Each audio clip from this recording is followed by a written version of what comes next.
Vous êtes-vous déjà demandé combien vos émotions contrôlent votre vie? Combien de fois réagissons-nous impulsivement à une situation stressante juste pour regretter plus tard?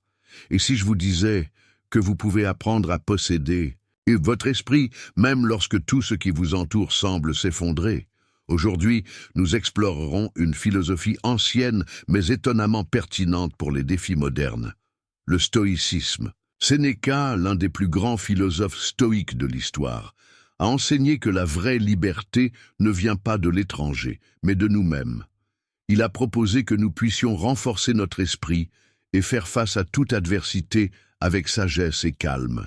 Que ce soit l'anxiété, la frustration ou même les incertitudes sur l'avenir, Sénéca propose des solutions pratiques qui ont toujours du sens aujourd'hui. Dans cette vidéo, je présenterai 6 puissants enseignements de Sénéca qui peuvent transformer la façon dont vous traitez les pressions de la vie quotidienne. Ces principes ne sont pas seulement intellectuellement intéressants, ce sont des outils concrets que vous pouvez appliquer immédiatement pour améliorer votre résilience mentale, prendre des décisions plus conscientes et cultiver un profond sentiment de paix intérieure. Le principal avantage que nous recherchons ici est simple, mais puissant, la liberté émotionnelle. Cela signifie que vous ne serez plus esclave de vos émotions ou opinions des autres. Au lieu de cela, vous apprendrez à naviguer dans les hauts et les bas de la vie avec grâce et détermination. Ce n'est pas seulement un guide philosophique, c'est une invitation à changer votre point de vue et à obtenir un plus grand contrôle sur vous-même. Prêt à monter à bord de ce voyage? Commençons par le premier enseignement. Accepter ce qui ne peut pas être contrôlé. Premier enseignement. Accepter ce qui ne peut pas être contrôlé. L'un des principes les plus fondamentaux du stoïcisme est l'idée que nous devons nous concentrer uniquement sur ce que nous pouvons contrôler et accepter complètement ce qui est hors de notre portée. Ce concept, connu sous le nom de dichotomie de contrôle, est essentiel pour réduire l'anxiété et augmenter notre paix intérieure. Sénéca a l'habitude de souligner qu'une grande partie des souffrances humaines dérive de la lutte contre les choses inévitables, qu'elles soient la perte, le changement ou même le temps lui-même. Considérez un instant combien de fois vous êtes frustré parce que quelque chose n'est pas sorti comme prévu. C'était peut-être un retard dans le travail, une discussion inattendue ou même une situation hors de son contrôle, comme une crise économique ou climatique. Lorsque nous nous accrochons à ce que nous ne pouvons pas changer, nous finissons par gaspiller une énergie mentale précieuse dans quelque chose qui n'a pas de solution immédiate. Le stoïcisme propose une approche différente. Au lieu de résister, apprenez à accepter. L'une des citations les plus célèbres de Sénéca l'illustre clairement. Ce ne sont pas les mêmes choses qui nous dérangent, mais les opinions que nous avons d'eux. Cela signifie que nos émotions ne proviennent pas directement de circonstances extérieures, mais de la façon dont nous interprétons ces situations. Par exemple, perdre un emploi peut sembler catastrophique à première vue, mais si vous changez votre perspective et que vous le voyez comme une opportunité de croissance, votre réaction émotionnelle sera complètement différente. Pour appliquer ce principe dans la vraie vie, imaginez une personne qui fait face à une renonciation inattendue. Au lieu de vous paniquer ou de vous blâmer, elle peut utiliser ce moment pour réfléchir à ses compétences, chercher de nouvelles opportunités et même explorer des carrières qu'elle a toujours rêvé de poursuivre.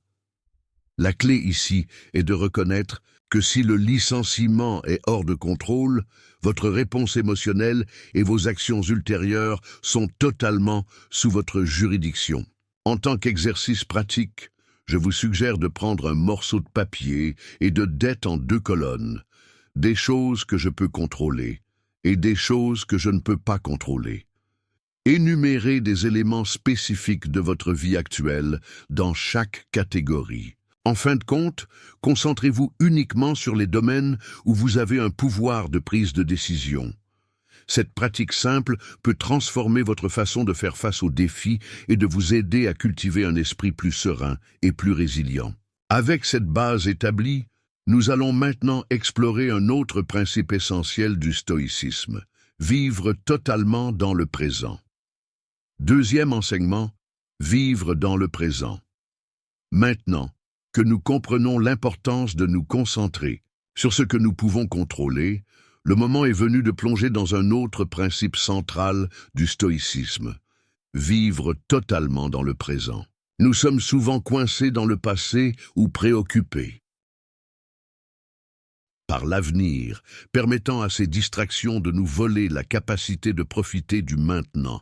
Sénéca le savait bien et a souvent mis en garde contre les dangers de gaspiller le cadeau, le seul véritable moment que nous avons. L'une des citations les plus puissantes de Sénéca sur ce sujet dit « Le plus grand obstacle à notre bonheur est l'attente ». Lorsque nous concevons constamment nos esprits vers l'avenir ou que nous méditons dans le passé, nous perdons le contact avec ce qui compte vraiment, le moment actuel. Le stoïcisme nous enseigne que chaque instant est une occasion unique d'apprendre, de grandir et de vivre consciemment la vie. Pour illustrer cela dans la pratique, pensez à quelque chose d'aussi simple que de prendre le petit déjeuner. Combien de fois avez-vous fait cela pendant que vous étiez distrait par votre téléphone, en pensant aux tâches de la journée, ou même en réfléchissant aux anciens problèmes? En pratiquant la présence totale, vous pouvez transformer cette activité de routine en un véritable temps de connexion avec vous-même. Essayez d'observer le parfum du café, en sentant la chaleur de la tasse dans vos mains et en profitant vraiment de chaque gorgée. Cette attention aux détails enrichit non seulement votre expérience, mais elle aide également à réduire le stress et à augmenter votre sentiment de gratitude. Un autre exemple puissant vient de quelqu'un qui fait face à un grand défi, comme un terme serré au travail. Au lieu de s'inquiéter excessivement du résultat final ou de revoir les erreurs passées, cette personne peut se concentrer sur ce qu'elle fait au moment exact. Divisez le projet en petites étapes et complétez-les un par un, sans hâte ni anxiété, montre comment l'accent sur le présent peut améliorer la qualité du travail et le bien-être émotionnel.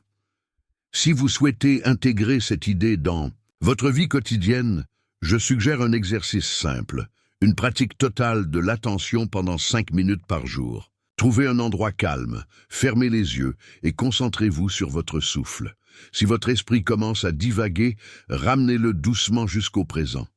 Au fil du temps, cette pratique vous aidera à développer une plus grande clarté mentale et un équilibre émotionnel. En cultivant la capacité de vivre dans le présent, vous devenez moins vulnérable aux distractions et mieux à même de profiter des petites joies de la vie.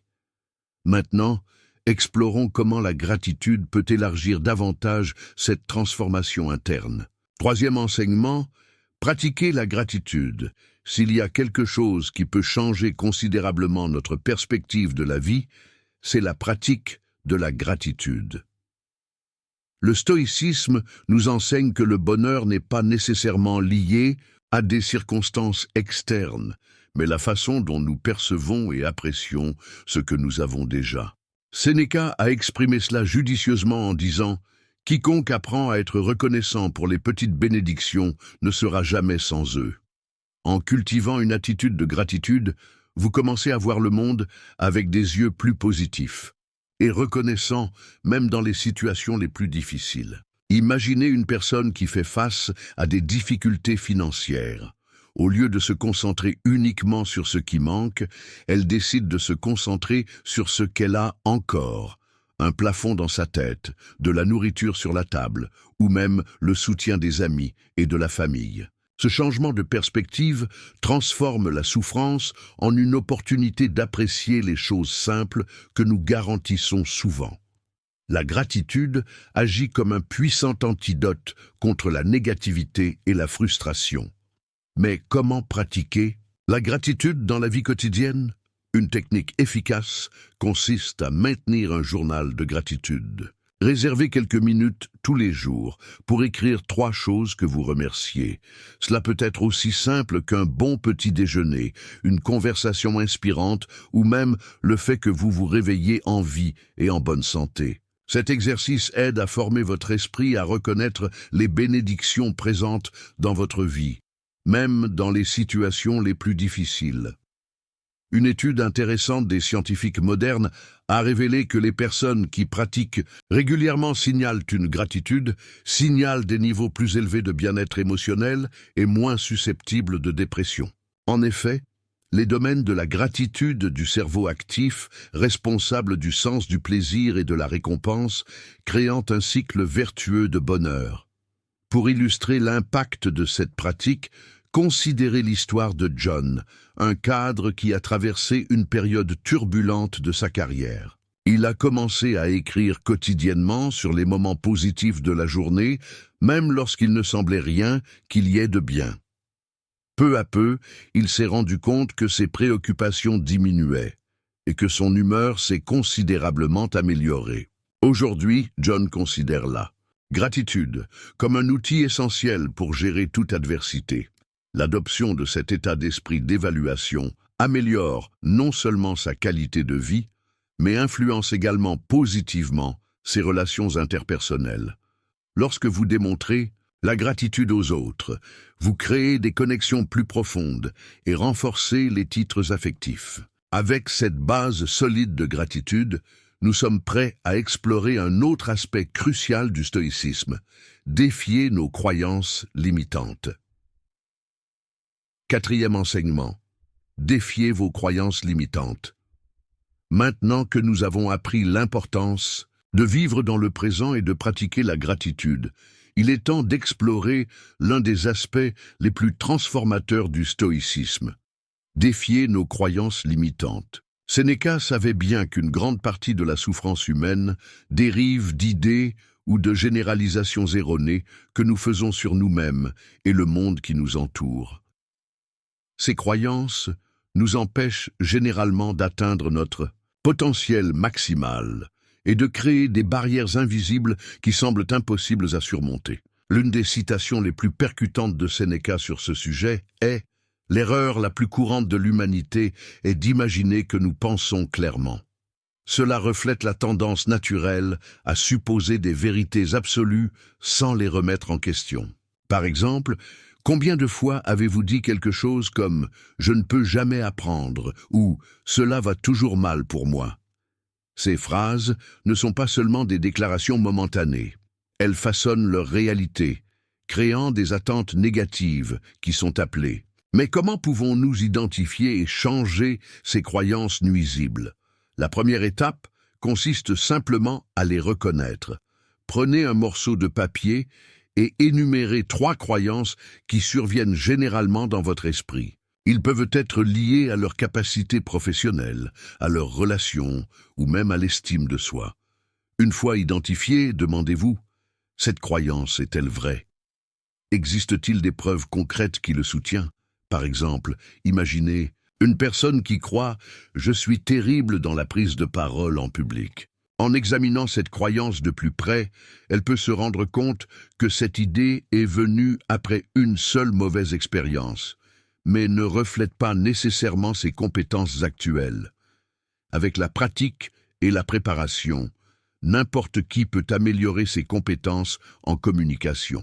La clé est le remplacement de la limitation des croyances par des alternatives plus réalistes et constructives. Une technique efficace pour contester ces idées est d'utiliser la méthode socratique. Poser des questions qui conduisent à une réflexion critique. Voici quelques suggestions. Cette croyance a-t-elle toujours été vraie? Y a-t-il des preuves contraires que j'ignore? En quoi ma vie serait-elle différente si je changeais cette croyance? En appliquant régulièrement cette approche, vous commencez à casser les cycles mentaux négatifs et à faire de la place pour de nouvelles possibilités. N'oubliez pas, vos croyances n'ont pas besoin de définir qui vous êtes. Ce ne sont que des histoires que vous vous racontez. Maintenant que nous en sommes plus conscients, passons au prochain enseignement. La gestion des émotions. 5e. Enseignement.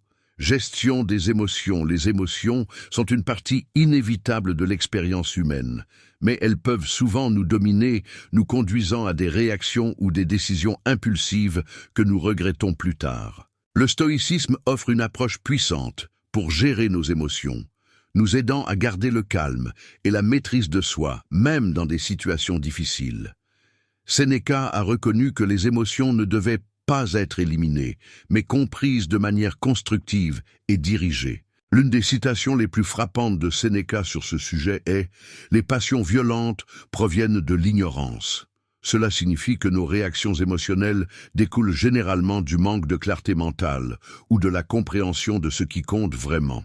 Au lieu d'être des esclaves d'émotions, nous pouvons apprendre à les observer, à les analyser et à décider comment répondre. Considérez un exemple pratique. Imaginez que vous conduisez et qu'un autre conducteur coupe brusquement. La première réaction peut être la colère ou la frustration.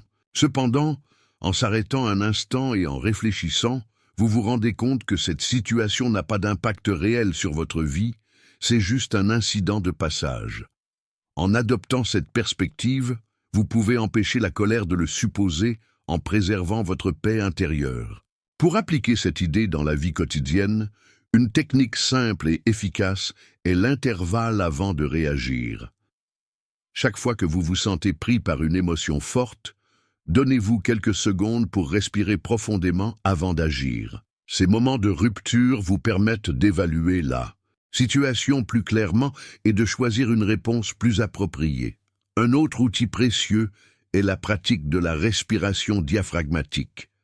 Inspirez lentement par le nez, gardant votre souffle pendant quelques secondes et exhalant doucement, aide à calmer le système nerveux et à réduire l'intensité des émotions.